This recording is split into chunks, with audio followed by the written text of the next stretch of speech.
In the Black Bull of Norway. Long ago in Norway there lived a lady who had 3 daughters. Now they were all pretty, and one night they fell to talking of whom they meant to marry.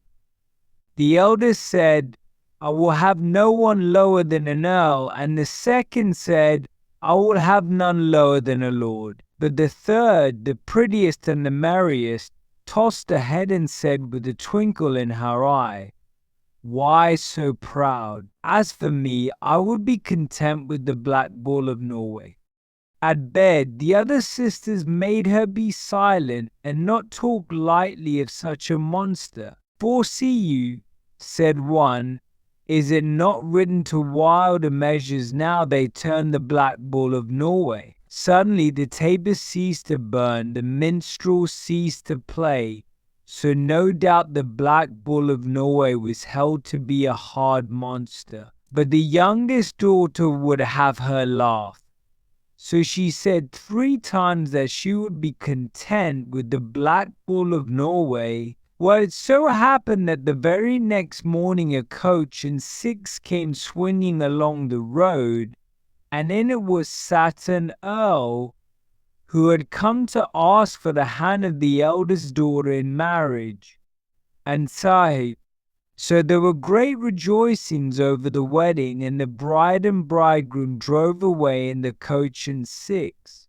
Then the next thing that happened was that a coach and 4 with a lord in it came swinging along the road, and he wanted to marry the second daughter. So they were wed, and there were great rejoicings, and the bride and bridegroom drove away in the coach and 4. Now after this there was only the youngest daughter, the prettiest and the merriest of the sisters, left, and she became the apple of her mother's eye. So you may imagine how their mother felt when one morning a terrible bellowing was heard at the door, and there was a great big black bull waiting for his bride. She wept and she wailed, and at first the girl ran away and hid herself in a cellar for fear. But there the bull stood waiting, and at last the girl came up and said, "I promised I would be content with the Black Bull of Norway, and I must keep my word.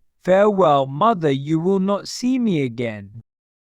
Then she mounted on the black bull's back, and it walked away with her quite quietly, choosing the smoothest paths and the easiest roads, so that at last the girl grew less afraid.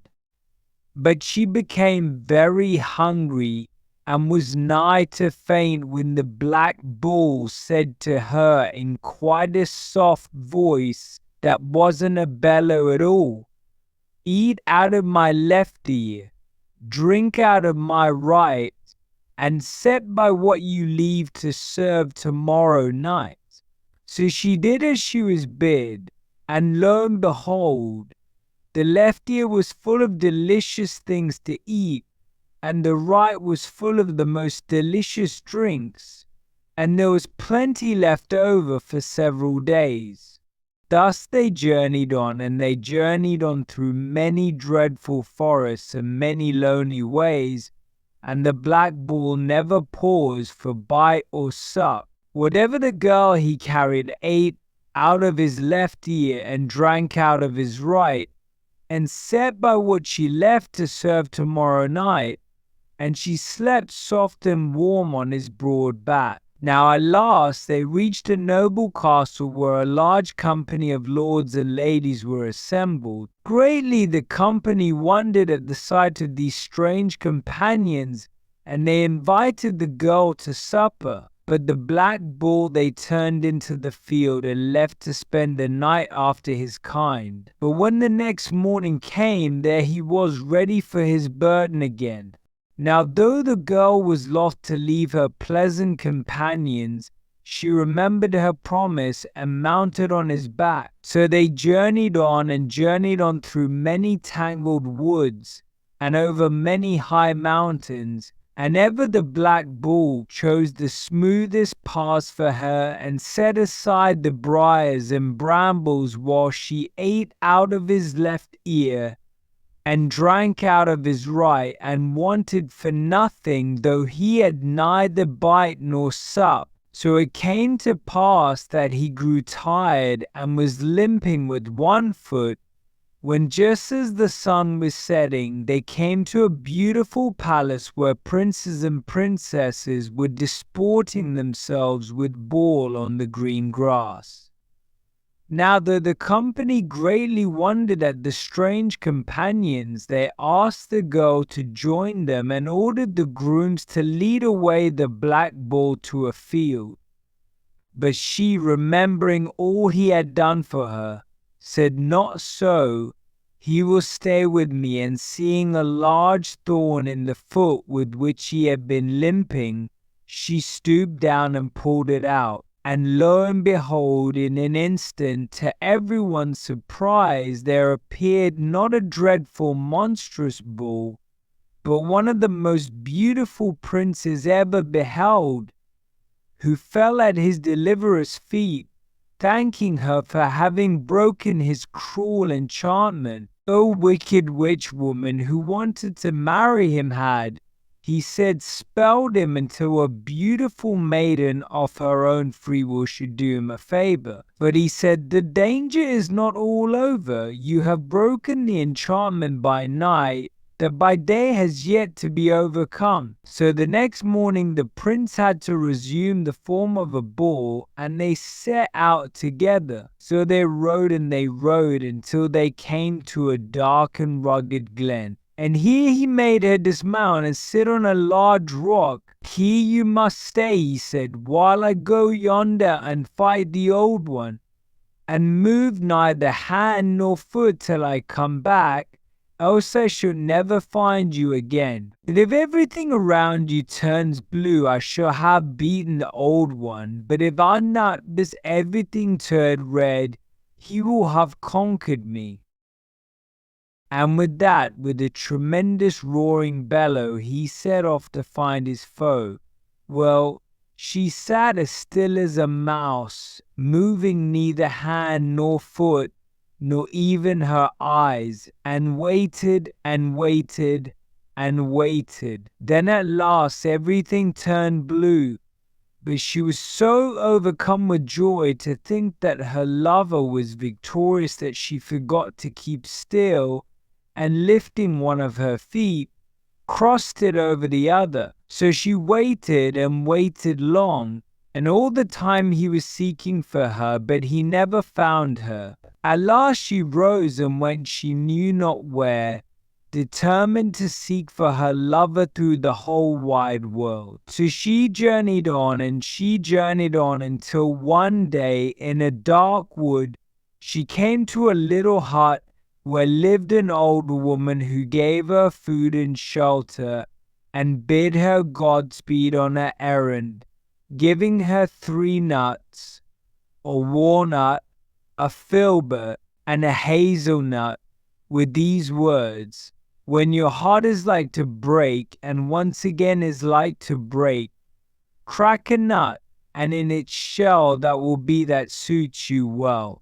After this she felt hardened up and wandered on till her road was blocked by a hill of glass, and though she tried all she could to climb it, she could not, for she slipped back and slipped back and slipped back, for it was like ice. Then she sought a passage elsewhere, and round and about the foot of the hill she went, sobbing and wailing, but never a foothold could she find. At last she came to a smithy, and the smith promised if she served him faithfully for 7 years and 7 days, he would make her iron shoes wherewith to climb the hill of glass. So for 7 long years and 7 short days she toiled and span, and swept and washed in the smith's house, and for wage he gave her a pair of iron shoes, and with them she climbed the glassy hill and went on her way. Now she had not gone far before a company of fine lords and ladies rode past her, talking of all the grand doings that were to be done at the young Duke of Norway's wedding. Then she passed a number of people carrying all sorts of good things which they told her were for the Duke's wedding. And at last she came to a palace castle where the courtyards were full of cooks and bakers, some running this way, some running that, and all so busy that they did not know what to do first. Then she heard the horns of hunters and cries of room for the Duke of Norway and his bride. And who should ride past but the beautiful prince she had but half unspelled?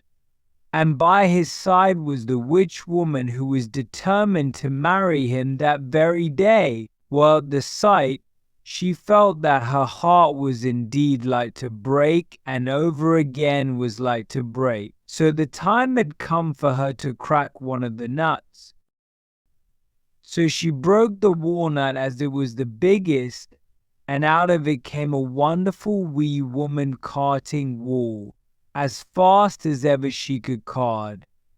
Now when the witch woman saw this wonderful thing, she offered the girl her choice of anything in the castle for it. If you will put off your wedding with the Duke for a day, and let me watch in his room tonight, said the girl, you shall have it. Now, like all witch women, the bride wanted everything her own way, and she was so sure she had her groom safe that she consented. But before the Duke went to rest, she gave him with her own hands a potion so made that anyone who drank it would sleep till morning. Thus, though the girl was allowed alone in the Duke's chamber, and though she spent the lifelong night sighing and singing, far have I sought for thee, long have I wrought for thee, near am I brought to thee, dear Duke of Norway. Wilt thou say not to me, the Duke never awakened but slept on?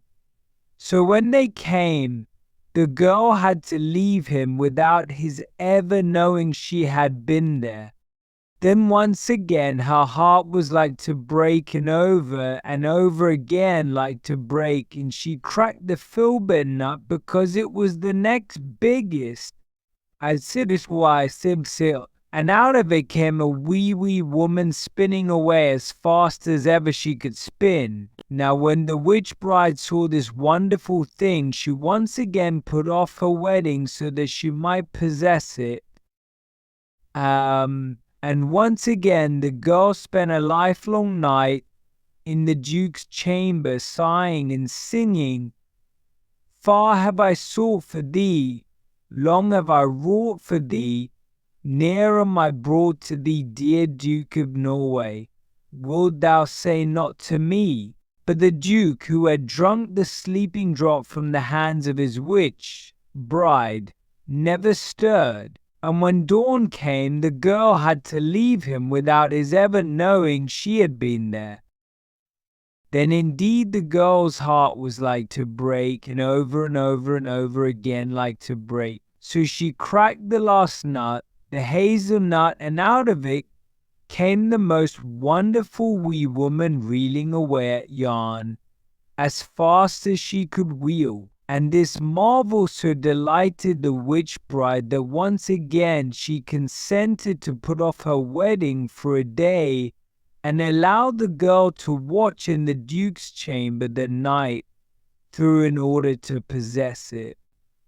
Now it so happened that when the Duke was dressing that morning, he heard his pages talking amongst themselves of the strange sighing and singing they had heard in the night. And he said to his faithful old valet, what do the pages mean? And the old valet, who hated the witch bride, said, if the master will take no sleeping draught tonight, he may also hear what for 2 nights has kept me awake. At this the Duke marveled greatly, and when the witch bride brought him his evening potion, he made excuse that it was not sweet enough, and while she went away to get honey to sweeten it, he poured away the potion and made believe he had swallowed it. So that night, when dark had come and the girl stole into his chamber with a heavy heart, thinking it would be the very last time she would ever see him, the Duke was really brought awake, and when she sat down by his bedside and began to sing, "Far have I sought for thee," he knew her voice at once and clasped her in his arms. Then he told her how he had been in the power of the witch woman and had forgotten everything, but now he remembered all and that the spell was broken forever. So the wedding feast served for their marriage. Since the witch bride, seeing her power was gone, quickly fled the country and was never heard of again.